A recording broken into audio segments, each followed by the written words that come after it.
فلا أقسم بمواقع النجوم وإنه لقسم لو تعلمون عظيم إنه لقرآن كريم في كتاب مكنون لا يمسه إلا المطهرون تنزيل من رب العالمين.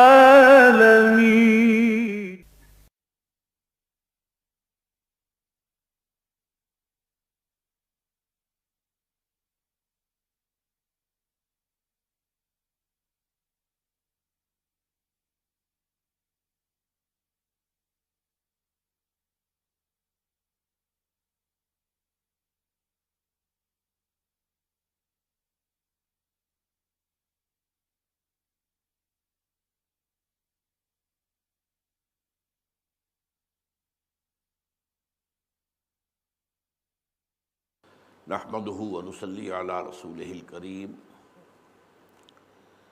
اما بعد فقد قال الله تبارك وتعالى كما ورد في آخر سورة المائدة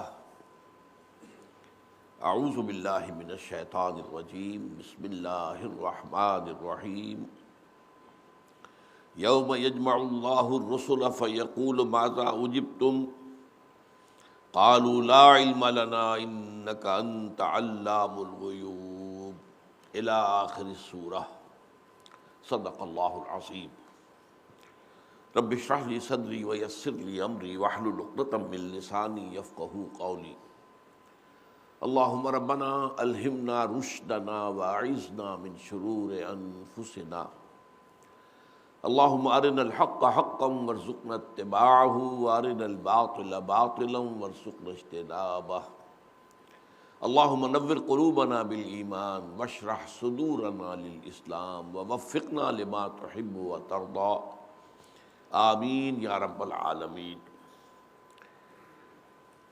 آج ہم سورہ مائدہ کی اختتامی آیات کا مطالعہ کر رہے ہیں۔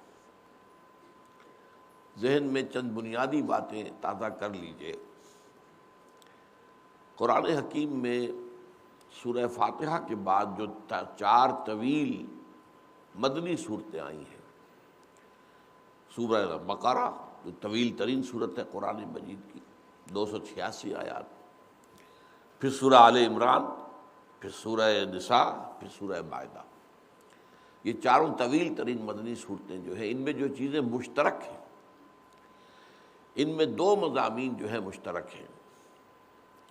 ایک تو امت مسلمہ سے خطاب، اس کے ضمن میں جو احکام ہیں شریعت کے وہ بھی آئے ہیں۔ احکام شریعت کا ابتدائی بلو پرنٹ جو ہے سورہ بقرہ میں تیار ہوا ہے، اور اس کے تکمیلی جو فنیشنگ ٹچز ہیں وہ سورہ مائدہ میں آئے۔ درمیان میں سورہ نساء میں بھی بہت سے احکام ہیں، البتہ یہ کہ سورہ آل عمران میں شرعی احکام نہیں ہیں۔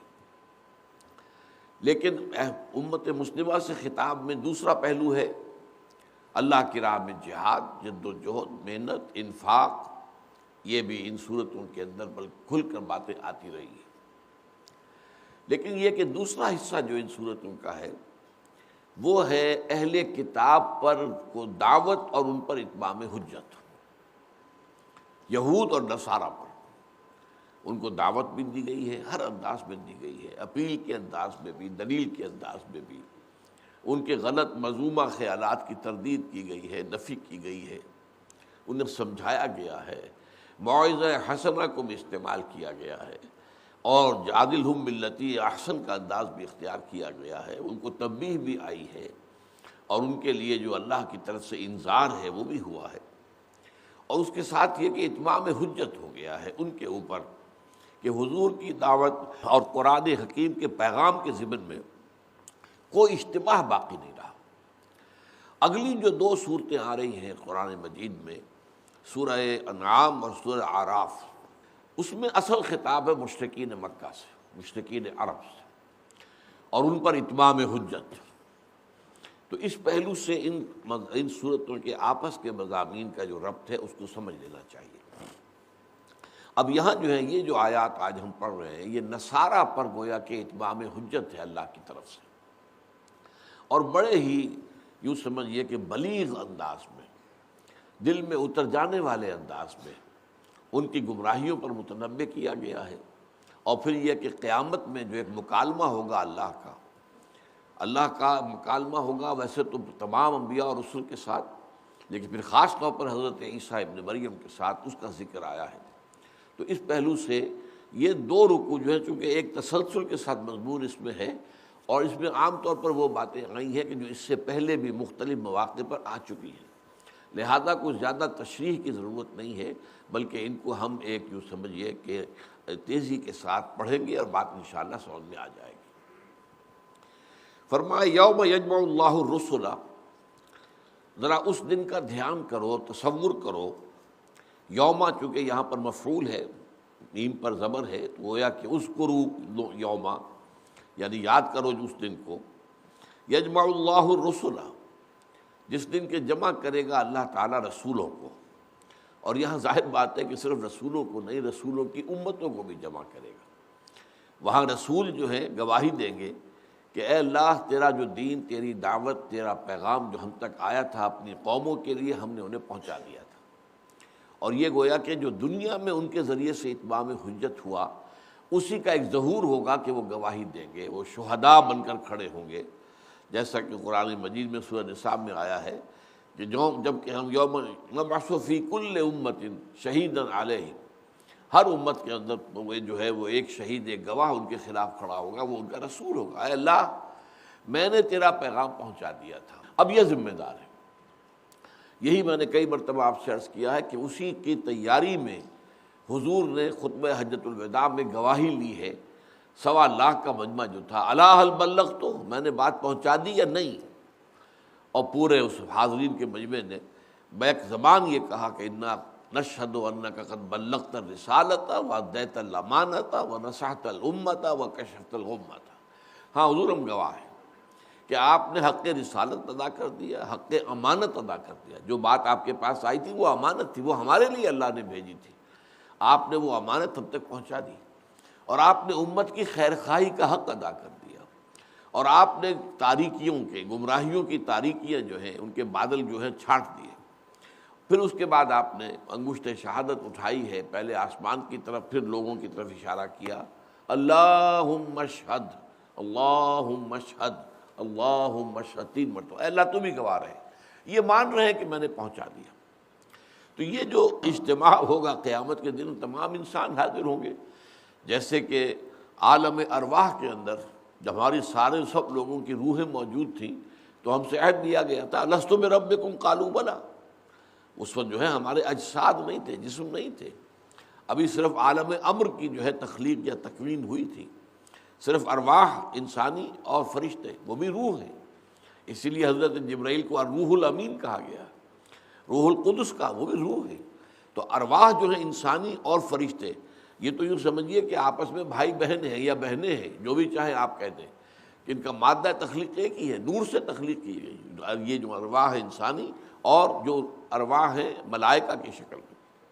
تو اس وقت ہم سب کے سب حاضر تھے، قیامت کے دن پھر سب کے سب حاضر ہوں گے۔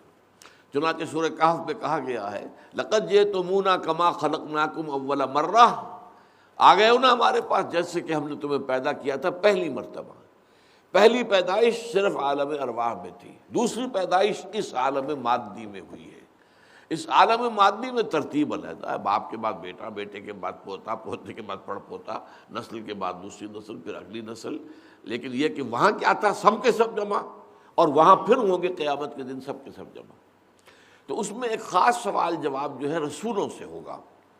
یوم یجمع اللہ الرسل فیقول ماذا اجبتم، پھر اللہ تعالیٰ فرمائے گا کہ آپ کو کیا جواب ملا، آپ کی قوموں نے آپ کی دعوت پر کیا رد عمل ظاہر کیا۔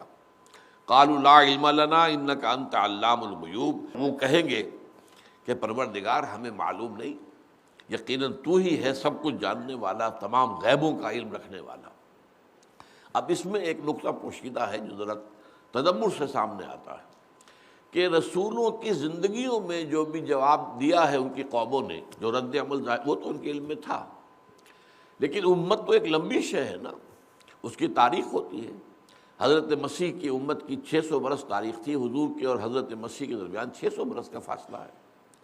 حضرت موسیٰ اور حضرت عیسیٰ کے درمیان 1400 برس کا فاصلہ ہے۔ پھر حضور صلی اللہ علیہ وسلم کے بعد اور اب ہمارا جو ہے آپ کو معلوم ہے کہ 1400 برس بیت چکے ہیں، کہ بعد میں امتیں کیا کرتی رہیں ان کے بارے میں وہ کہیں گے کہ ہمیں معلوم نہیں۔ ابھی آگے آ جائے گا کہ جب تک ہم ان کے مابین تھے، ہم نگران تھے، ہم موجود تھے، تو کسی غلطی پر ہم ٹوک دیتے تھے، منع کر دیتے تھے، ان کو جو ہے ان کے اصلاح کر دیتے تھے۔ جب ہمیں تو نے موت دے دی، ہمیں اٹھا لیا، تو اب اس کے بعد انہوں نے کیا کیا یہ تو ہی جانتا ہے، ہمیں صحیح معلوم نہیں ہے۔ لا علم لنا انک انت علام الغیوب۔ اس قال اللہ، اب یہاں خاص مکالمہ جو شروع ہو رہا ہے حضرت عیسیٰ علیہ السلام کے ساتھ، چونکہ یہاں پر جیسا کہ میں بتا چکا ہوں کہ اصل خطاب جو ہے وہ نصارہ سے، عیسائیوں سے ہے۔ اس قال اللہ یا عیسی ابن مریم، جس وقت کہ کہے گا اللہ تعالیٰ، اگرچہ یہاں صیغہ جو ماضی کا ہے، لیکن یہ کہ میں نے بارہا آپ کو بتایا ہے کہ قرآن مجید میں آخرت کے احوال کا ذکر بھی ماضی کے صیغے میں آتا ہے۔ اتنا یقینی ہے جیسے کہ ہو چکا، ماضی یقینی ہوتا ہے اور مستقبل جو ہے وہ غیر یقینی ہوتا ہے۔ ایک گمان ہے ایسا ہو جائے، ایک گمان ہے ایسا نہ ہو، لیکن یہ کہ قرآن مجید میں احوال قیامت یا احوال برزخ، ان کا ذکر جو ہوتا ہے وہ ماضی کے صیغے میں ہوتا ہے، کہ جیسے کہ ہو چکا۔ اس قال اللہ یا عیسی ابن مریم، جبکہ فرمائے گا اللہ اے مریم کے بیٹے عیسیٰ، اذکر نعمتی علیک وعلی والدتک، ذرا یاد کرو میری نعمت، میرا احسان، میرا فضل، میرا کرم جو ہوا تم پر اور تمہاری والدہ پر۔ اذ ایدتک بروح القدس، جبکہ میں نے تمہاری تائید کی، تمہیں مدد پہنچائی، تمہیں سہارا دیا روح القدس کے ذریعے سے، حضرت جبرائیل علیہ السلام۔ یہ میں نے ابھی کہا تھا کہ وہ روح القدس بھی ہے، روح الامین بھی ہے، نزل بہ الروح الامین علی قلبک، تو حضور کے قلب مبارک پر قرآن مجید کو نازل کرنے والے بھی روح الامین ہے، حضرت جبرائیل۔ اور حضرت جبرائیل کا معاملہ خاص ہے حضرت عیسیٰ علیہ السلام کے ساتھ، کیونکہ انہوں نے ہی پھونک ماری تھی حضرت مریم سلام علیہا کے جسم میں، جس کے نتیجے میں کہ حمل ٹھہرا تھا۔ نفخنا فیہ من روحنا، اور جیسا کہ سورہ تحریم میں آیا ہے، ونفخت فیہ، یہ بھی واحد کے صیغے میں بھی آیا ہے۔ تو اذ ایدتک بروح القدس، پہلی بات تو یہ، تکلم الناس فی المہد وکہلا، تو گفتگو کرتا تھا لوگوں سے جبکہ پگھوڑے میں تھا یا گود میں تھا ماں کی، اور پھر بڑی عمر کو پہنچ کر بھی۔ اب ظاہر بات ہے کہ یہ جو معجزہ ہے یہ میرے علم کی حد تک، میں نے بہرحال تھورولی تو مطالعہ نہیں کیا ہے اناجیل کا، لیکن یہ انجیلوں میں میرے علم کی حد تک مذکور نہیں ہے۔ قرآن مجید نے زیادہ وضاحت کے ساتھ بات بیان کی ہے کہ حضرت مریم سلام علیہا جب بچے کو لے کر آئی ہیں اپنی آبادی میں، تو اور ان کے اوپر ظاہر بات ہے کہ ایک طوفان کھڑا ہو گیا۔ یہ کیا لے آئی؟ یا مریم لقد جئت شیئا فریا، یا اخت ہارون ما کان ابوک امرأ سوء وما کانت امک بغیا، یہ کیا ہے؟ یہ کیا طوفان لے آئی ہو تم؟ یہ کوئی زنا کیا تم نے؟ ولد الحرام ہے یہ تمہاری گود کے اندر کون ہے؟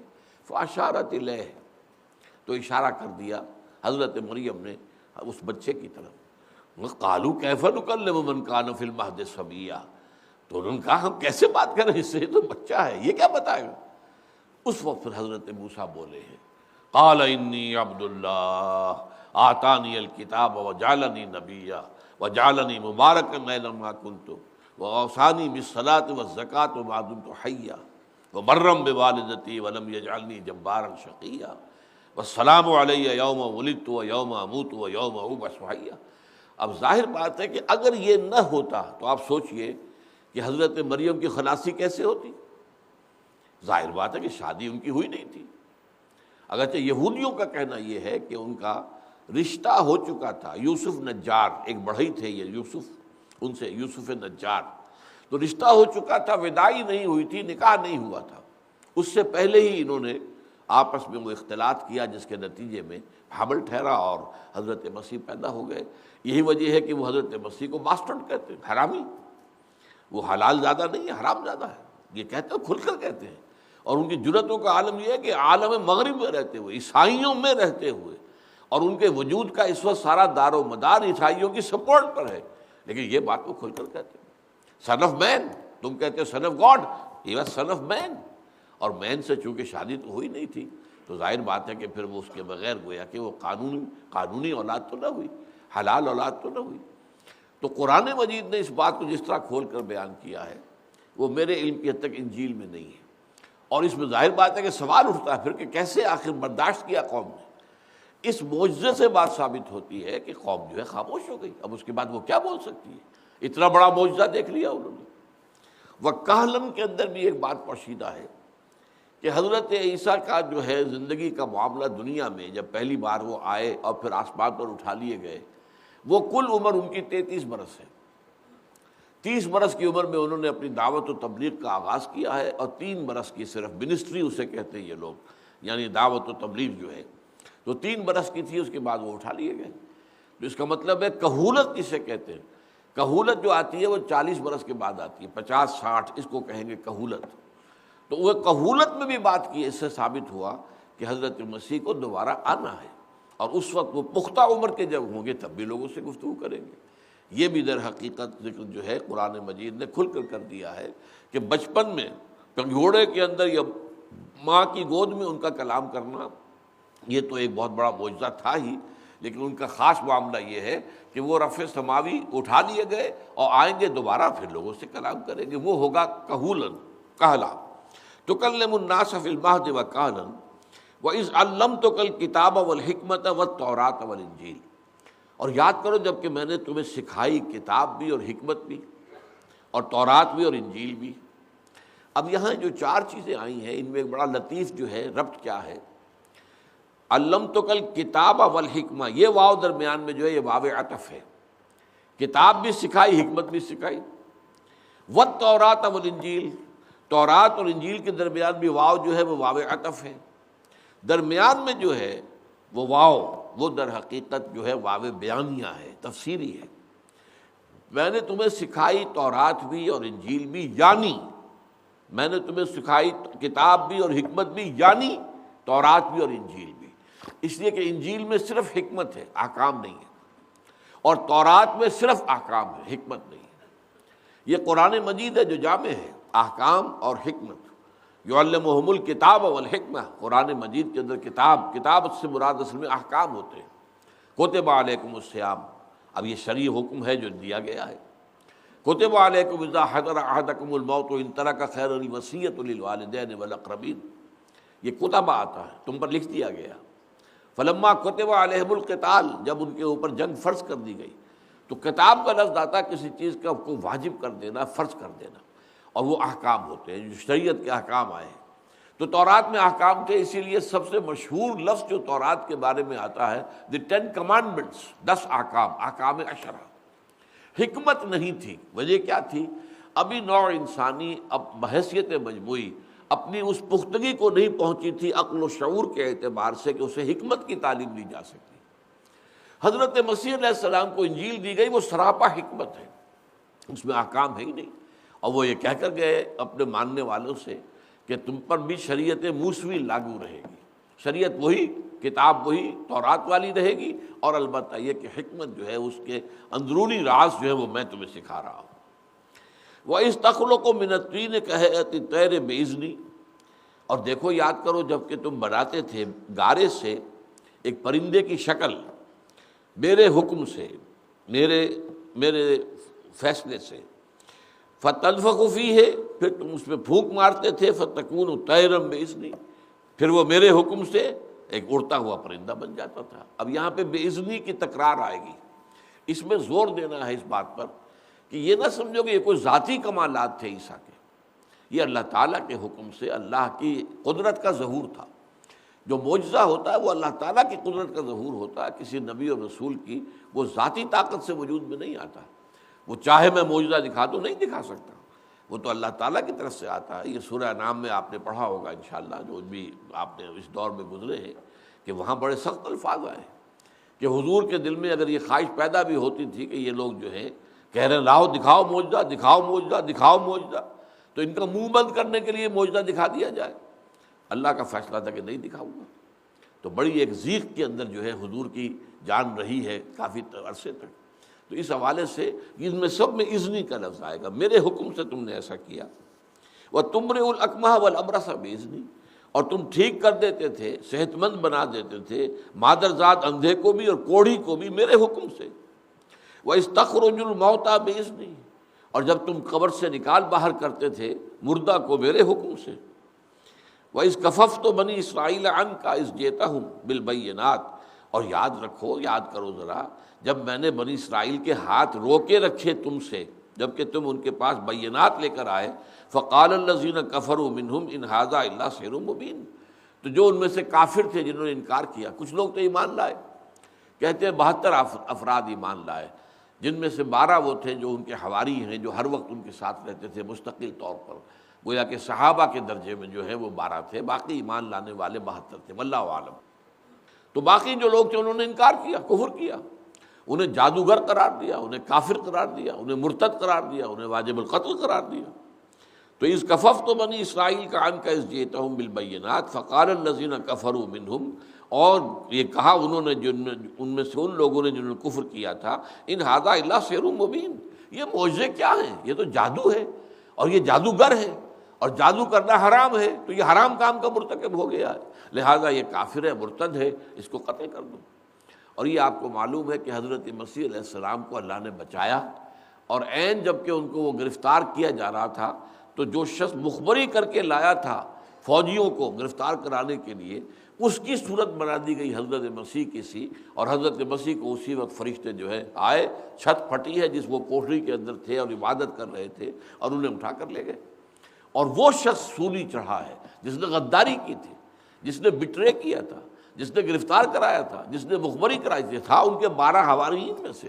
اب یہ ایک علیحدہ مسئلہ ہے، میرے نزدیک وہ شخص بہت مخلص تھا، اصل میں اسے یقین یہ تھا، بلکہ چونکہ وہ تھا ایک تحریک اس زمانے میں چل رہی تھی، زیلوٹس کہلاتے ہیں، وہ یہودیوں میں نوجوانوں کی ایک زیر زمین انڈر گراؤنڈ موومنٹ تھی جو کہ رومیوں کے خلاف تھی۔ ان کا سردار تھا باراباس، تو باراباس جو ہے وہ بھی قید میں تھا، اور حضرت مسیح علیہ السلام بھی قید میں، حضرت مسیح کی جگہ وہ اسکاریوٹ بھی قید میں آیا ہے۔ بہرحال وہ جو ہے یہ شخص بھی اسکیریوٹ جو تھا، جیوڈاس اسکیریوٹ، یہ برابا ڈاکو کا ساتھی تھا، اسے وہ ڈاکو کہتے تھے کیونکہ جو باغی تھا رومن امپائر کا۔ اس سے اس نے کہا تھا کہ مجھے یقین ہے کہ اگر مسیح جو ہے اگر پہاڑ سے کہے ٹل جا وہ ٹل جائے گا، اتنا یقین تھا حضرت مسیح پر۔ اس کی خواہش یہ تھی کہ حضرت مسیح قرض کریں رومیوں کو، بد دعا دیں، اگر مسیح ایک مرتبہ بھی بد دعا دے دیں گے رومیوں کو، رومی برباد ہو جائے گا، یہ یقین تھا اس کو۔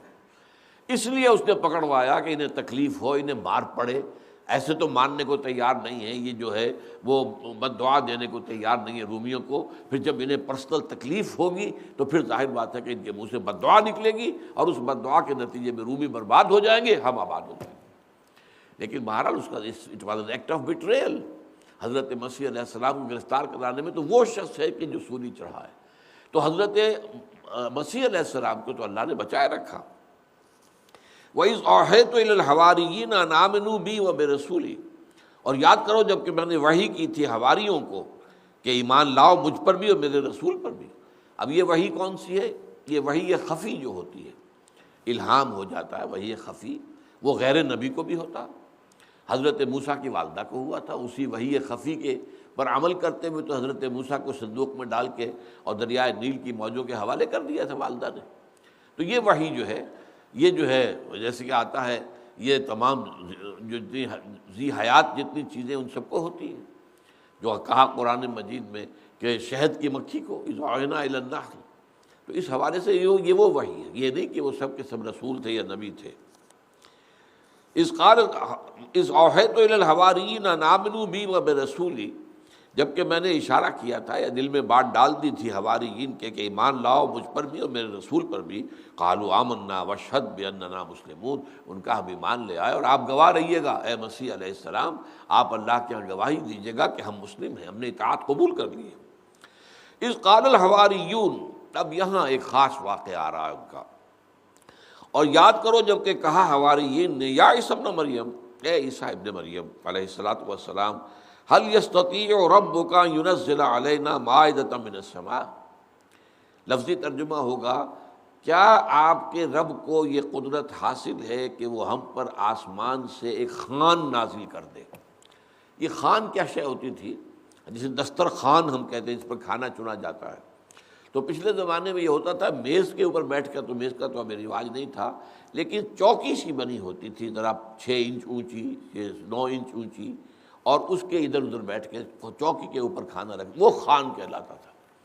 حضور صلی اللہ علیہ وسلم کے بارے میں حدیث آتی ہے ما اکل النبی صلی اللہ علیہ وسلم علی الخوان قط، حضور نے یہ خوان بھی کبھی استعمال نہیں کیا.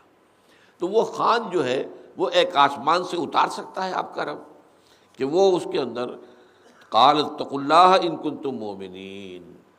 حضرت عیسیٰ نے کہا اللہ سے ڈرو اگر تم مومن ہو. ایسا کھلا خرق عادت کسی کے مطالبے پر اللہ نہیں دکھایا کرتا. اپنی مرضی سے خرق عادت معجزے وہ دکھاتا ہے، لیکن وہ معجزے بھی ڈھکے چھپے ہوتے ہیں. وہ بھی کسی جو لاز آف دی نیچر ہے وہ معلوم ہوتا ہے کہ ان کے مطابق ہو رہے ہیں. یہ ایک دم جو ہے پوری کی پوری جو ہے اس کو ختم کر دینا اور ننگی ایک جو ہے وہ ایک خرق عادت جو ہے اس کے سامنے لے آنا، یہ جو ہے پھر ایسے معجزے کے بعد اللہ تعالیٰ کی پکڑ پھر بہت سخت ہوتی ہے، پھر بخشا نہیں جاتا، پھر تاخیر نہیں ہوتی، پھر کوئی بھی جو ہے اس قوم کو مزید مہلت نہیں ملتی. قال اتقوا اللہ ان کنتم مؤمنین قالوا نريد ان ناكل منها. انہوں نے کہا کہ ہمارا بڑی خواہش ہے کہ ہم اس خوان میں سے کھائیں. وتطمئن قلوبنا، اور ہمارے دلوں کو اطمینان ہو جائے. ونعلم ان قد صدقتنا، اور ہمیں یقین ہو جائے کہ آپ نے جو باتیں ہم سے کہی ہیں وہ حقیقت ہیں، سچی ہیں بالکل. وَنَكُونَ عَلَيْهَا مِنَ الشَّاهِدِينَ، اور ہم اس پر گواہ ہو جائیں. اب یہاں وہ سوال پیدا ہوتا ہے کیا اس سے پہلے انہیں ایمان حاصل نہیں تھا، اطمینان نہیں تھا؟ یہاں یاد کیجئے کہ حضرت ابراہیم نے بھی اللہ سے دعا کی تھی رب ارنی کیف تحیی الموتى قال اولم تؤمن قال بلی ولکن لیطمئن قلبی. جب حضرت ابراہیم نے استدعا کی پروردگار مجھے دکھا دے تو مردوں کو کیسے زندہ کرے گا. فرمایا کہ کیا تم ایمان نہیں رکھتے اے ابراہیم؟ آپ نے پھر عرض کیا یقیناً ایمان رکھتا ہوں. ایمان ہے، ایمان بالغیب تو ہے، لیکن یہ کہ میں چاہتا ہوں کہ مجھے وہ یقین کامل حاصل ہو جائے، میرا دل اس کے اوپر بالکل ٹھک جائے. ولیکن لیطمئن قلبی. اس کے بعد اللہ تعالیٰ نے وہ سورہ بقرہ کے اندر پورا واقعہ ہے، میں اس کو دہرانا نہیں چاہتا، تو یہاں صرف مثال دے رہا ہوں.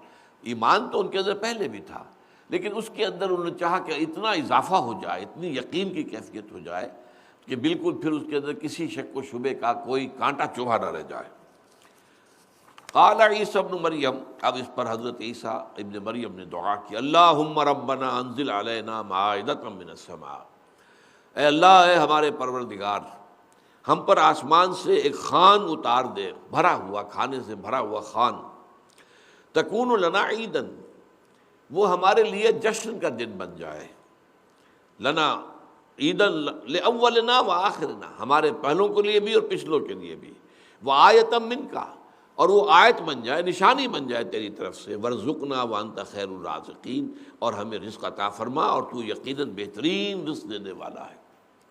اس پر جو اللہ تعالیٰ کا جواب ہے وہ بہت اہم ہے. قال اللہ انی منزلها علیکم، اللہ نے فرمایا ٹھیک ہے وہ تو میں کر ہی دوں گا، میں لازماً تم پر وہ جو ہے خوان اتار دوں گا. فمن یکفر بعد منکم، پھر اس کے بعد بھی تم میں سے اگر کسی نے کفر کا ارتکاب کیا اور ناقدری کی ہماری تعلیم کی، فإنی أعذبه عذابا لا أعذبه أحدا من العالمین، تو پھر میں ان کو وہ عذاب دوں گا جو تمام جہان والوں میں سے کسی کو نہیں دوں گا.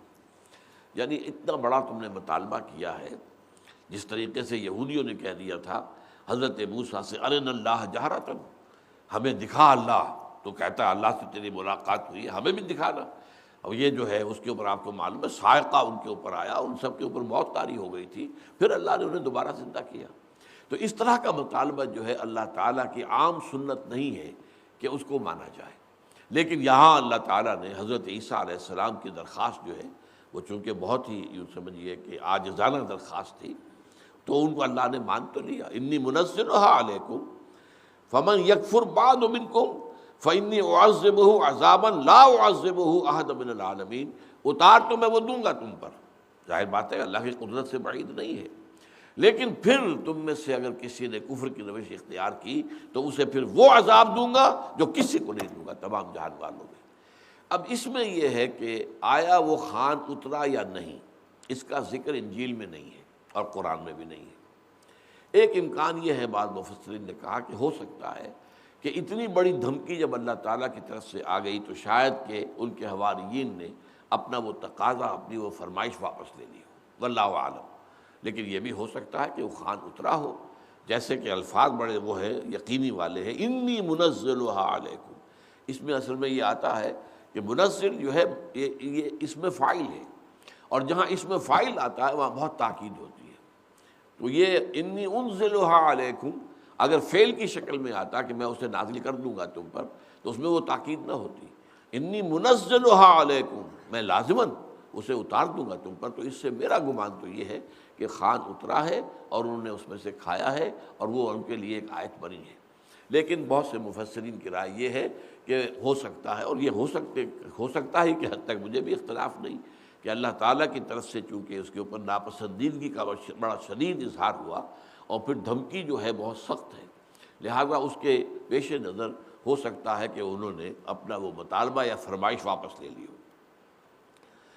وَإِذْ قَالَ اللَّهُ يَا عِيسَى ابْنَ مَرْيَمَ، اب یہاں دیکھیے ذرا انداز خشونت کا اور غصے کا، اور یاد کرو جب کہ کہے گا اللہ تعالیٰ، اے عیسیٰ ابن مریم، أَأَنْتَ قُلْتَ لِلنَّاسِ اتَّخِذُونِي وَأُمِّيَ إِلَٰهَيْنِ مِن دُونِ اللَّهِ، کیا تم نے کہا تھا اپنے لوگوں سے کہ مجھے اور میری ماں کو بھی اللہ کے میرے سوا جو ہے اللہ کے سوا معبود بنا لینا؟ اب یہ جو انداز ہے سخت ہے، اس میں نوٹ کرنے کی بات کئی دفعہ میں درس میں بات کر چکا ہوں کہ بسا اوقات سختی اللہ تعالیٰ کی طرف سے بظاہر تو کسی کی طرف ہو رہی ہوتی ہے، لیکن اس سختی کا اصل رخ جو ہے، وہ غضب جو ہے، وہ کسی اور کی طرف ہوتا ہے۔ ایک کہاوت بھی ہمارے ہاں کی گھریلو اردو زبان میں ہے کہ بیٹی ری بیٹی تجھ سے کہوں اور بہو ری بہو تو کان دھر، یعنی بہو سے براہ راست کچھ کہنے کی بجائے بہو برا مان جائے گی۔ وہ ساس بہو کا معاملہ تو بڑا نازک ہوتا ہے، تو کسی بات کے اندر جو ہے تنبیہ کرنی ہے تو وہ بیٹی کو مخاطب کر کے کہیں گے تاکہ وہ بھی سن لے اور وہ بھی سمجھ جائے، اسے بھی کان ہو جائے۔ بیٹی ری بیٹی تجھ سے کہوں اور بہو ری بہو تو کان دھر، کام تو سن۔ تو قرآن مجید میں بہت جگہوں پر آیا ہے، حضور کی طرف گویا کہ خطاب ہے سخت، لیکن خطاب ان مشرکین کی طرف ہوتا تھا کہ جو کوئی مطالبہ کر رہے ہوتے تھے یا جن کی وجہ سے وہ ساری صورت پیدا ہوئی ہے۔ اسی طرح یہاں پر بھی سختی کا انداز جو ہے وہ تو حضرت عیسیٰ کے لیے، اگرچہ یہ اپنی جگہ ہے، اللہ کو حق حاصل ہے، وہ سختی کر سکتا ہے، اللہ رب ہے، خالق ہے، مالک ہے، اور عیسیٰ ہو یا محمد ہو صلی اللہ علیہ وسلم علیہ الصلوۃ والسلام، وہ بندے ہیں۔ العبد عبد وإن تعرج والرب رب وإن تنزل، رب ہی ہوتا ہے چاہے کتنا ہی نزول اختیار کر لے۔ آپ کو معلوم ہے کہ رات کے آخری حصے میں اللہ تعالیٰ سمائے دنیا جو ہے پہلا آسمان اس تک نازل ہو جاتا ہے، اترتا ہے، لیکن رب تو رب ہی رہے گا نا۔ اور حضور 7ویں آسمان پر پہنچے معراج میں، لیکن وہ حضور بہرحال عبد ہی رہے، فَأَوْحَىٰ إِلَىٰ عَبْدِهِ مَا أَوْحَىٰ، وہ تو عبد جو ہے وہ تو عبد ہی رہے گا چاہے وہاں پہنچ جائے، سدرۃ المنتہا پر پہنچا ہوا ہو۔ تو اسی اعتبار سے ظاہر بات ہے کہ حضرت عیسیٰ علیہ السلام ٹھیک ہے، وہ کلمۃ اللہ بھی ہے، روح اللہ بھی ہے، ان کا مقام بہت اونچا ہے، بہت ایک منفرد مقام کے حامل ہے، لیکن بہرحال اللہ کے بندے ہیں، اللہ تعالیٰ سختی کر سکتا ہے۔ لیکن یہ کہ وہ اسلوب بھی سامنے رہے تو اصل میں یہ سختی کن پر ہے؟ جنہوں نے حضرت عیسیٰ کو اور حضرت مریم کو خدا بنایا۔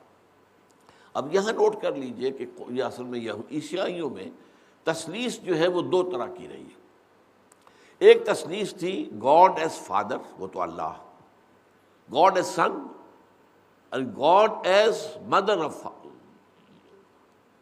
گاڈ ایز مدر، اللہ، یہ اللہ کے الفاظ استعمال ہوتے ہیں عربی کے اندر ان کے ہاں، مادر خدا۔ تو یہ تین پر تثلیث بنتی ہے، اور یہ اصل میں تثلیث تھی اہل مصر کے اندر، ہورس، آئسس، یہ جو تثلیث ان کے ہاں تھی، در حقیقت وہ باپ، بیوی اور بیٹا، یہ اصل میں ان کے ہاں بھی تھا۔ باپ تھا وہ سورج دیوتا، اور بیٹا پھر ہوتا تھا وہ فرعون جو بادشاہ ہوتا تھا، وہ بھی معبود ہوتا تھا۔ آئسس دیوی تھی کہ جو اس کی ہورس کی بیوی تھی۔ تو اس طرح کی تثلیث وہاں تھی، تو عیسائیوں کے ہاں بھی وہ تثلیث آ گئی، ان کو دیکھا دیکھی ان کے جو ہے انہوں نے وہ اختیار کر لی۔ لیکن بعد میں حضرت عیسیٰ کو، حضرت مریم کو اس میں سے خارج کر دیا گیا، اگرچہ ان کی الوہیت کا ایک عقیدہ ان کے دلوں کے اندر جو ہے وہ موجود رہا، کہ وہ بھی گویا کہ ان الوہیت کے اوصاف سے متصف ہیں، لیکن یہ ہے کہ بہرحال اب جو ٹرینٹی دنیا میں ہے اس میں شامل حضرت مریم نہیں ہے۔ گاڈ اور سن حضرت جیسس اور ہولی گھوسٹ یعنی حضرت جبرائیل، ان تین کو ملا کر وہ ایک بناتے ہیں اور کہتے ہیں یہ ایک ہی ہے، ایک ہی کے تین پہلو ہیں، اللہ اور حضرت عیسیٰ اور حضرت جبرائیل، یہ ایک ہی یونٹی کے تین اسپیکٹس ہیں۔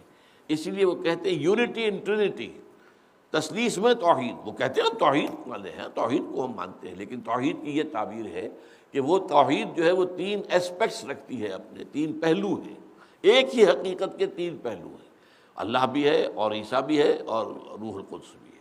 بہرحال حضرت مریم سلام علیہا، ان کے لیے بھی مجسمے بنائے گئے، انہیں پوجا گیا، یہاں تک کہ حضور کے زمانے میں جو رومی شہنشاہ تھا ہرقل کے جھنڈے پر حضرت مریم کی تصویر تھی۔ حضرت مریم کو انہوں نے گویا کہ انووک کیا تھا اپنی مدد کے لیے، ان کی فوجوں کے آگے جو جھنڈے چلتے تھے اس میں تصویر حضرت مریم سلام علیہا کی ہوتی تھی۔ وَإِذْ قَالَ اللَّهُ يَا عِيسَى ابْنَ مَرْيَمَ أَأَنْتَ قُلْتَ لِلنَّاسِ اتَّخِذُونِي وَأُمِّيَ إِلَٰهَيْنِ مِن دُونِ اللَّهِ، اے مریم کے بیٹے عیسیٰ، کیا تم نے کہا تھا لوگوں سے کہ مجھے اور میری ماں کو بھی دو الہ بنا لینا من دون اللہ، اللہ کے سوا؟ قال سبحانک ما یکون لی ان اقول ما لیس لی بحق، حضرت عیسیٰ عرض کریں گے بارگاہ خداوندی میں، تو پاک ہے پروردگار، اور مجھے ہرگز کوئی حق نہیں تھا کہ میں وہ بات ان سے کہوں کہ جو حق نہیں ہے، میں ان کے سامنے غلط بات نہیں رکھ سکتا تھا، میرے لیے یہ روا نہیں تھا۔ ان کنت قلتہ فقد علمت، اگر میں نے وہ بات ان سے کہی ہوتی تو تیرے علم میں ہوتی، تیرا علم تو محیط ہے ہر چیز کو، تیرے علم سے باہر تو نہیں ہو سکتی۔ تعلم ما فی نفسی ولا اعلم ما فی نفسک، تو تو واقف ہے اس سے بھی جو میرے دل میں ہے، میں نہیں جانتا کہ تیرے دل میں کیا ہے۔ یہ ہے عبدیت۔ اللہم انی عبدک ابن عبدک وابن امتک فی قبضتک ماضٍ فی حکمک ناصیتی بیدک ماضٍ فی حکمک عدل فی قضاؤک۔ ذرا اندازہ کیجیے، اے اللہ میں تیرا بندہ ہوں، میرا باپ بھی تیرا غلام تھا، میری ماں بھی تیری ادنیٰ کنیز ہے، میں تیرے قبضے میں ہوں، تیرے قبضے قدرت میں ہوں، میری پیشانی تیرے ہاتھ میں ہے، میرے پورے وجود میں تیرا حکم جاری و ساری ہے، اور میرے بارے میں جو فیصلہ تو کرے وہ عدل ہے، وہ انصاف کو ہے۔ تو یہ عبدیت کاملہ جو ہے، اسی طرح کا ظہور یہاں یہ عبدیت کاملہ کا ہے۔ قال سبحانک ما یکون لی ان اقول ما لیس بی حق ما لیس لی بحق ان کنت قلتہ فقد علمتہ تعلم ما فی نفسی ولا اعلم ما فی نفسک انک انت علام الغیوب، یقیناً تو ہی تمام غیبوں کا جاننے والا ہے۔ جو بھی ہمارے سامنے تو جو چیز ہوتی ہے ہم اس کے جاننے والے ہیں، لیکن جو چیز غیب میں ہے ہم تو اس سے واقف نہیں ہیں۔ ما قلت لہم الا ما امرتنی بہ، اے اللہ میں نے تو ان سے نہیں کہا تھا مگر وہی کچھ جس کا تو نے مجھے حکم دیا تھا، ان اعبدوا اللہ ربی و ربکم، وہی کیا تھا کہ عبادت کرو، بندگی کرو، پرستش کرو۔ عبادت، اطاعت جمع محبت، دونوں چیزیں۔ اطاعت والے پہلو کے لیے بندگی کا لفظ فارسی کا، جیسے کہ کہا شیخ سعدی رحمۃ اللہ علیہ نے کہ زندگی آمد برائے بندگی، زندگی بے بندگی شرمندگی۔ یہ ترجمہ ہے اس آیت کا کہ وما خلقت الجن والانس الا لیعبدون۔ تو اطاعت کاملہ، ہمہ تن ہمہ وقت ہمہ وجوہ اطاعت، یہ تو ہے بندگی۔ اور محبت، انتہائی محبت، تحسین، عظمت کا دل میں ہونا، اس کے احسانات کا احساس، اس کی بلا محبت، یہ محبت پرستش کہلاتی ہے۔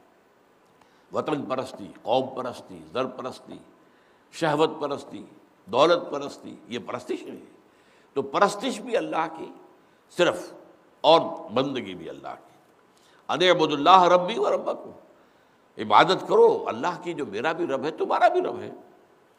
وَكُنْتُ عَلَيْهِمْ شَهِيدًا مَا دُمْتُ فِيهِمْ، اور اے اللہ پروردگار میں تو ان پر نگران تھا جب تک کہ میں ان کے مابین موجود تھا۔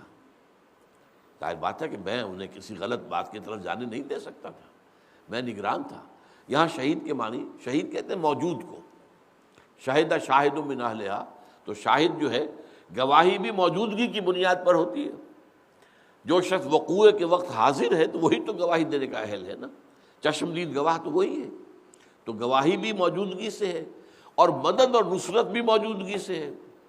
اس لیے کہ آپ کا کوئی دوست ہے اور آپ کے اوپر کوئی شخص زیادتی کر رہا ہے، تو آپ کا دوست اگر موجود ہوگا تو آپ کی مدد کرے گا۔ اگر وہ دوست ہے، کوئی عزیز ہے، آپ سے انتہائی محبت کرنے والا ایک موجود نہیں تو وہ کیسے مدد کرے گا؟ تو اسی حوالے سے پھر وَادْعُوا شُهَدَاءَكُم مِّن دُونِ اللَّهِ، جب سورہ بقرہ میں چیلنج کیا گیا وَإِن كُنتُم فِي رَيْبٍ مِّمَّا نَزَّلْنَا عَلَىٰ عَبْدِنَا فَأْتُوا بِسُورَةٍ مِّن مِّثْلِهِ وَادْعُوا شُهَدَاءَكُم مِّن دُونِ اللَّهِ إِن كُنتُم صَادِقِينَ۔ تو اے عرب کے لوگو، اے مشرکین عرب، اگر تمہیں شک ہے اس چیز کے بارے میں جو ہم نے اپنے بندے محمد پر نازل کی ہے، قرآن کے بارے میں، اگر تمہیں شک ہے کہ یہ اللہ کا کلام نہیں ہے، شاید محمد نے خود ہی موضوع کر لیا ہو، جمع کر لیا ہو، جوڑ لیا ہو، تالیف کی ہو، تو اچھا تم بھی ایسی ایک صورت بنا کر لے آؤ اور بلا لو اپنے سارے مددگاروں کو۔ وَادْعُوا شُهَدَاءَكُم مِّن دُونِ اللَّهِ، سارے اب یہاں پہ مددگار کے معنی ہے تو شہید۔ اور ایک تیسرے معنی یہ ہے کہ نگران وہی ہو سکتا ہے جو موجود ہو۔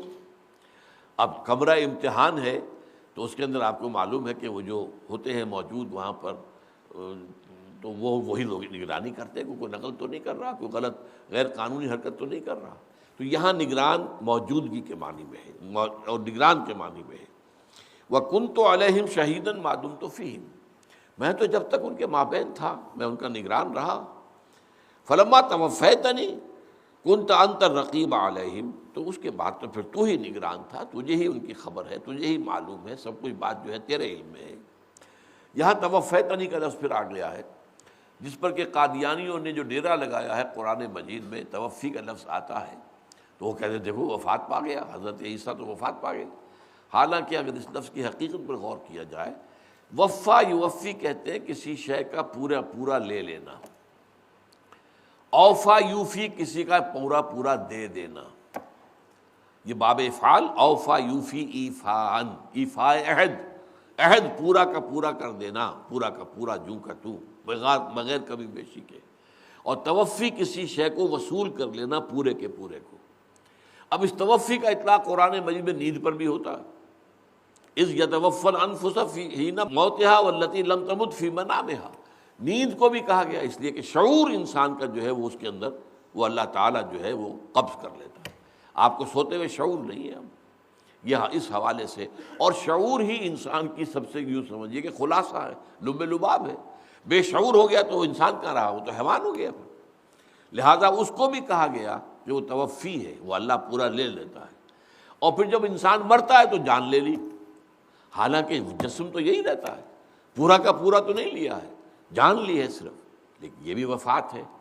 لیکن اس کا مکمل اطلاق حضرت مسیح پر ہے، انہیں جان اور جسم سمیت اٹھا لیا گیا، یہ ہے اصل توفی۔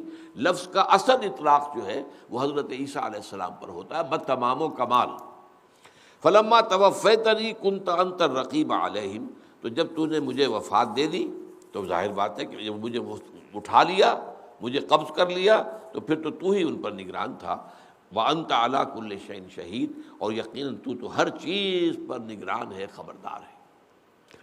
ان تعذبهم فانہم عبادک، اے اللہ اب اگر تو انہیں عذاب دے تو وہ تیرے بندے ہیں، تجھے اختیار ہے۔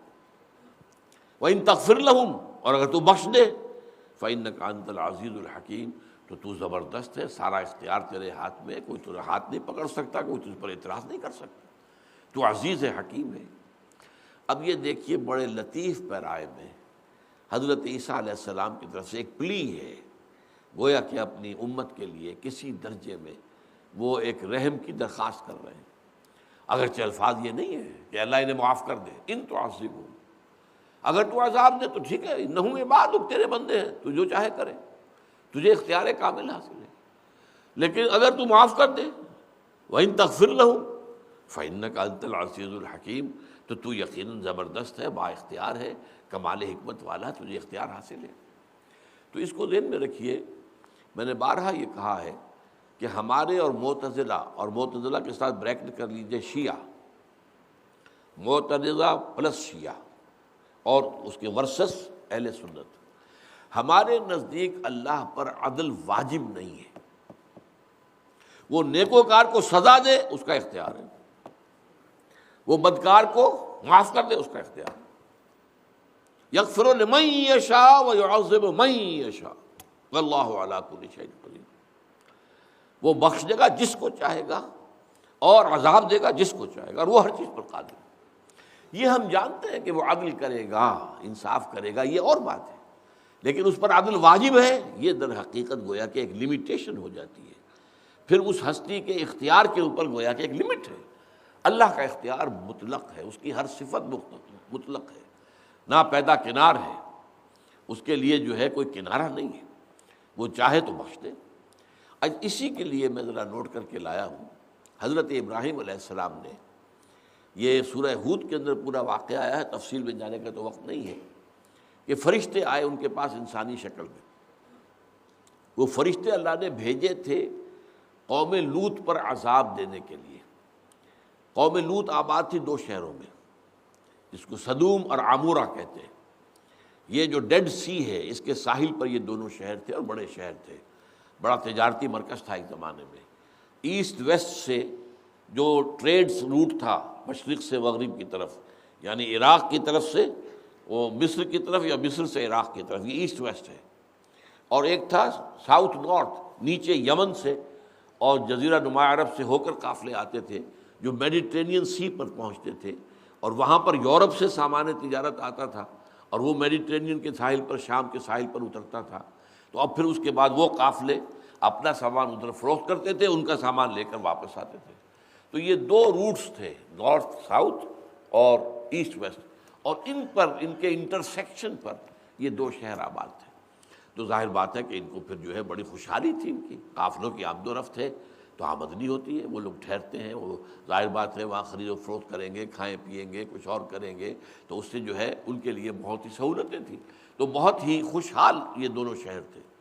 ان پر عذاب آیا ہے تو فرشتوں کو بھیجا ہے، لیکن راستے میں حضرت ابراہیم علیہ السلام کے پاس وہ آئے، اور واقعہ یہ ہے کہ وہ انسانی شکل میں آئے تو حضرت ابراہیم، انہوں نے سلام کیا، حضرت ابراہیم نے بھی سلام کا جواب دیا، پھر فوراً دوڑ کر گئے اور اپنے گھر کے اندر جا کر ایک سالم بچھڑا جو ہے وہ گھی میں تلا ہوا وہ لا کے سامنے رکھ دیا، کھائیے۔ اب پچھلے زمانے میں آپ کو معلوم ہے سب سے بڑی خوراک تو گوشت ہی تھی، وہ گوشت جو ہے وہ لا کے رکھ دیا۔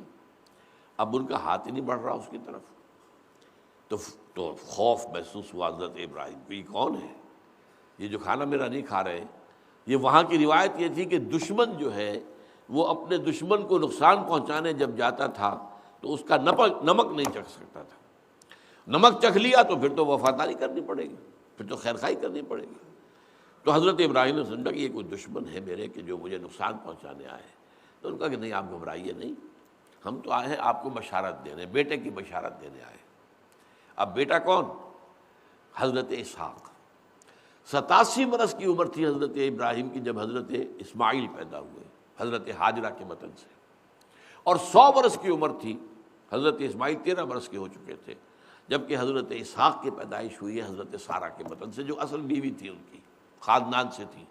حضرت ہاجرہ کو تو پیش کیا تھا جو اس وقت کا بادشاہ تھا مصر کا، اس نے ہدیتاً پیش کیا تھا، کنیز کی حیثیت سے آئی تھی، اگرچہ شہزادی تھی، وہاں کی وہ غلام نہیں تھی، شہزادی تھی، لیکن ظاہر بات ہے کہ چونکہ وہ منکوحہ نہیں تھی تو وہ گویا کنیز کے طور پر تھی۔ بہرحال تو حضرت اسحاق کی جب خوشخبری دی ہے تو حضرت سارہ جو ہے وہ کہیں پیچھے پردے سے پیچھے سن رہی تھی، انہوں نے 72 مارا اپنے منہ پہ، سر کے اوپر، کہا میں اب اس بڑھاپے میں آلدو وانا عجوز وہذا بالی شیخا، اب میں جنوں گی بچہ جبکہ میں بوڑھی پھوس ہو گئی ہوں اور میرا یہ شوہر جو ہے یہ بھی بوڑھا پھوس ہو گیا ہے۔ تو جب ان کا کہ نہیں آپ گھبرائیں نہیں، اللہ تعالیٰ کی رحمت سے مایوس نہ ہو، یہ اللہ کا فیصلہ ہے۔ اب اس کے بعد پھر الفاظ آتے ہیں فلما ذهب عن ابراہیم الروع، تو جب حضرت ابراہیم کے دل میں سے وہ خوف جاتا رہا جو ان فرشتوں کی طرف سے ہو گیا تھا کہ یہ شاید مجھے کوئی نقصان پہنچانے آئے، میرے دشمن ہیں، وجاءت البشریٰ، اور پھر جو ان کو بشارت حاصل ہو گئی بیٹا ہوگا، بشارت تو ہے اور اللہ کی طرف سے، اللہ کا وعدہ ہے تو ہوگا، جیسے بھی ہوگا، وہ چاہے خرق عادت کہیں اس بڑھاپے میں ہوگا۔ یجادلنا فی قوم لوط، اب اس نے ہم سے جھگڑنا شروع کیا قوم لوط کے بارے میں۔ جب فرشتوں نے بتایا ہم تو جا رہے ہیں قوم لوط کو ختم کرنے کے لیے، عذاب، استحصال، تو انہوں نے کہا دیکھیے میری حیثیت تو نہیں ہے کہ میں پروردگار سے کچھ کہہ سکوں، لیکن یہ کہ اگر ان میں، اس قوم میں، ان شہروں میں 50 راست باز بھی ہوں گے تو کیا پھر بھی میرا رب انہیں برباد کر دے گا؟ انہوں نے کہا نہیں، اللہ کا فیصلہ ہے، 50 بھی اگر ہوئے تو ان پر عذاب نہیں دیں گے۔ اچھا دیکھیے میں پھر جرت کر رہا ہوں، پھر بڑی ہمت کر رہا ہوں، میری حیثیت تو نہیں ہے، لیکن اللہ سے یہ میری درخواست کی، شاید 40 ہوں وہاں پہ، فرمایا 40 بھی ہوئے، یہ ساری تفصیل تورات میں، یہ تفصیل قرآن میں نہیں ہے، لیکن یجادلنا فی قوم لوط، ہم سے جدال شروع کیا۔ جدال اسی کو کہتے ہیں بحث مباحثہ، جدال، جادلہم باللتی ہی احسن۔ تو اب یہ جدال ہوتے ہوتے 5 پر لے آئے۔ آپ کو معلوم ہے قرآن مجید میں فما وجدنا فیہا غیر بیت من المسلمین، اس پوری بستیوں کے اندر سوائے ایک مسلمانوں کے گھر کے کوئی اور گھر تھا ہی نہیں، اور اس گھر میں وہ حضرت لوط کا گھر تھا، اور حضرت لوط کی بیوی بھی مشرکہ تھی، بیٹا کوئی تھا نہیں، 2 بیٹیاں تھیں، صرف 3 افراد تھے کل، 5 تک تو اللہ تعالیٰ آ گیا، لیکن اللہ نے بعد میں فرمایا یا ابراہیم، اے ابراہیم اعرض عن ھذا، اب چھوڑو اس مسئلے کو، اعراض کرو، انہ قد جاء امر ربک، تمہارے رب کا فیصلہ آ چکا ہے، تمہارے رب کا فیصلہ صادر ہو چکا ہے، انہم آتیہم عذاب غیر مردود، اور ان پر تو عذاب آ کر رہے گا جسے کسی صورت لوٹایا نہیں جا سکتا۔ اسی ضمن میں آئے ہیں ان ابراہیم لحلیم اواہ منیب، یقیناً ہمارا بندہ ابراہیم جو تھا وہ بہت حلم والا تھا، بہت رقیق القلب تھا، بہت ہماری طرف رجوع کرنے والا تھا۔ یہ 3 الفاظ جو آئے ہیں ان ابراہیم لحلیم اواب منیب، تو اس حوالے سے انبیاء اور رسل میں اپنی قوموں کے لیے، نوع انسانی کے لیے بڑی محبت اور خیرخواہی ہوتی ہے۔ ان کی ساری دعوت و تبلیغ بھی تو خیرخواہی پر مبنی ہوتی ہے، ان کی بھلائی کے لیے، ان کی آخرت کی بھلائی کے لیے، نجات کے لیے۔ خود جو سورہ نساء کی آیت میں 41 میں آیا ہے، جو یہ فرمایا فَكَيْفَ إِذَا جِئْنَا مِن كُلِّ أُمَّةٍ بِشَهِيدٍ وَجِئْنَا بِكَ عَلَىٰ هَٰؤُلَاءِ شَهِيدًا، اے نبی کیسا ہوگا جب ہم ہر نبی کے خلاف ایک گواہ کھڑا کریں گے اور آپ کو گواہ بنا کر لائیں گے ان کے خلاف، آپ کی قوم کے خلاف۔ تو حضور کی آنکھوں سے آنسو روانہ ہو گئے، مجھے اپنی قوم کے خلاف گواہی دینی ہوگی، مجھے پروسیکیوشن وٹنس کا کام کرنا ہوگا، کھڑے ہو پروسیکیوٹر کا، میں کھڑا ہو کر جو ہے گویا کہ اللہ کی عدالت میں پروسیکیوٹ کروں گا۔ تو اس کو اپنی قوم کی جو بھی محبت تھی، اللہم اہد قومی انہم لا یعلمون، وہ تو اب دعائیں کرتے رہے کہ اللہ میری قوم کو ہدایت دے، یہ علم نہیں رکھتے کیا کر رہے ہیں۔ تو اس لیے وہ جو نبیوں اور رسولوں کے اندر اپنی قوموں کے لیے ایک جذبات ہوتے ہیں محبت کے اور رافت کے، تو اس کا ایک اظہار یہاں پر بھی ہو رہا ہے۔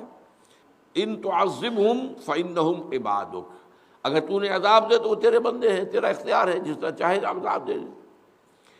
جیسے کہ ہم کہتے ہیں یہ میری بکری تھی میں نے ذبح کر دی، تم کون ہوتے ہو پوچھنے والے؟ ایسے ہی عرب میں جو رواج تھا، کوئی شخص اپنے غلام کو قتل کر دے جب چاہے کر دے، کوئی اس سے پوچھ گچھ کرنے والا نہیں، کوئی مقدمہ درج نہیں ہوگا، کوئی پرچہ نہیں کٹے گا، کچھ نہیں ہوگا، اس لیے میرا غلام تھا میں نے قتل کر دیا، میری بکری تھی میں نے ذبح کر دی، تو کوئی مجھ سے پوچھ نہیں سکتا۔ تو تمہیں تیرے بندے ہیں، تجھے کوئی پوچھنے والا نہیں ہے، اگر تو انہیں عذاب دے تو کوئی بھی تجھ پر اعتراض کرنے کا حق نہیں رکھتا، اور اگر تو معاف کر دے تو عزیز ہے، حکیم ہے، کمال حکمت والا۔ قال اللہ ھذا یوم ینفع الصادقین صدقہم، آخری بات اللہ فرمائے گا، اللہ کہے گا آج کا دن وہ ہے کہ جس دن سچوں کو ان کی سچائی نفع دے گی، یعنی حضرت عیسیٰ کی ساری بات کو اللہ تعالیٰ نے سچائی کے اوپر مبنی قرار دیا۔ جو کچھ انہوں نے کہا کہ میں نے نہیں کہا تھا ان سے کہ مجھے اور میری والدہ کو بھی اللہ کے سوا معبود بنا لو، میں نے تو وہی کچھ کہا تھا اللہ جس کا تو نے مجھے حکم دیا تھا۔ تو یہ ساری صداقت پورا صدق جو ہے واضح ہو گیا۔ قال اللہ ھذا یوم ینفع الصادقین صدقہم لہم جنات تجری من تحت الانہار، ان کے لیے باغات ہیں جن کے دامن میں ندیاں بہتی ہوں گی، خالدین فیہا ابدا، وہ رہیں گے اس میں ہمیشہ ہمیش، رضی اللہ عنہم ورضوا عنہ، یہ سب سے اونچا مقام ہے بندے کے لیے۔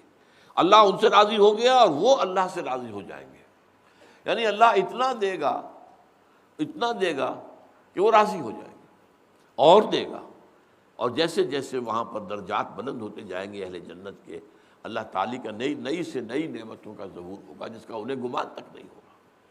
آخری نعمت حدیث میں آتا ہے کیا ہوگی؟ وہ دیدار ہوگا اللہ کا، براہ راست دیدار۔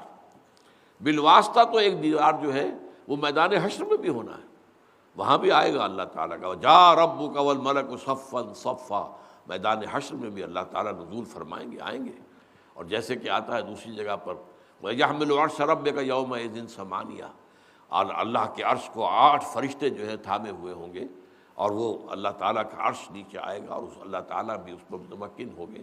لیکن یہ کہ اِنَّهُمْ عَنْ رَبِّهِمْ يَوْمَئِذٍ لَمَحْجُوبُونَ، جو کفار و مشرکین تھے وہ محجوب رکھے جائیں گے، وہ اللہ کا دیدار نہیں کر سکیں گے۔ لیکن یہ کہ اہل ایمان تو الی ربہا ناظرہ، اپنے رب کی طرف دیکھتے ہوئے ہوں گے۔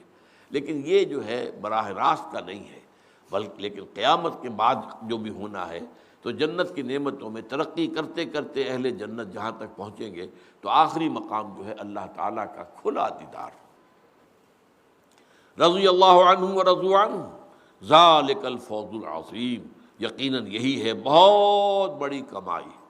للہ ملک السماوات والارض وما فیہن، اب یہ آخری ہوتا ہے انداز قرآن مجید کی صورتوں کا اختتامی، آخر میں پھر جو ہے اللہ ہی کی ملکیت ہے، لام تملیک ہے، جو کچھ ہے آسمانوں میں اور زمین میں، اور اللہ ہی کا ملک ہے، بادشاہی بھی۔ ملک اور ملک لفظ تو ایک ہی ہے، زیر اور پیش کا فرق ہے۔ ملک بادشاہی، ملک ملکیت۔ ظاہر بات ہے کہ بادشاہ ہوتا تھا وہ گویا کہ مالک ہوتا تھا۔ الیس لی ملک مصر، فرعون کا یہ قول قرآن میں نقل ہوا ہے، کیا مصر کی حکومت میری نہیں ہے؟ وَهَذِهِ الْأَنْهَارُ تَجْرِي مِن تَحْتِي، اور سارا جو آبپاشی کا نظام ہے دریائے نیل سے جو نہریں نکالی ہیں میں نے، وہ میرے انتظام میں ہے، جس کا چاہوں موگا بند کر دوں، جس کا چاہوں کھول دوں۔ تو یہ اختیار مطلق جو ہے ملک، اور یہ جو ہے ملکیت، للہ ملک السماوات والارض۔ اور جہاں ملک کا لفظ نہیں آتا سورہ بقرہ میں بھی تو آپ کو معلوم ہے آخری رکوع جو ہے 3 آیات پر مشتمل، للہ ما فی السماوات وما فی الارض وَإِن تُبْدُوا مَا فِي أَنفُسِكُمْ أَوْ تُخْفُوهُ يُحَاسِبْكُم بِهِ اللَّهُ۔ تو یہ گویا کہ خاتمہ کلام اس انداز کا ہوتا ہے، اللہ تعالیٰ کی شان جو ہے بلند و بالا، اس کا اظہار۔ للہ ملک السماوات والارض وما فیہن، اللہ ہی کی ملکیت ہے اور اللہ ہی کی بادشاہی ہے تمام آسمانوں پر اور تمام زمین پر، اور جو کچھ کہ ان دونوں میں ان سب کے اندر ہے، وَهُوَ عَلَىٰ كُلِّ شَيْءٍ قَدِيرٌ، اور وہ ہر چیز پر قادر ہے۔ بارک اللہ لی ولکم فی القرآن العظیم ونفعنی وإیاکم بالآیات والذکر الحکیم۔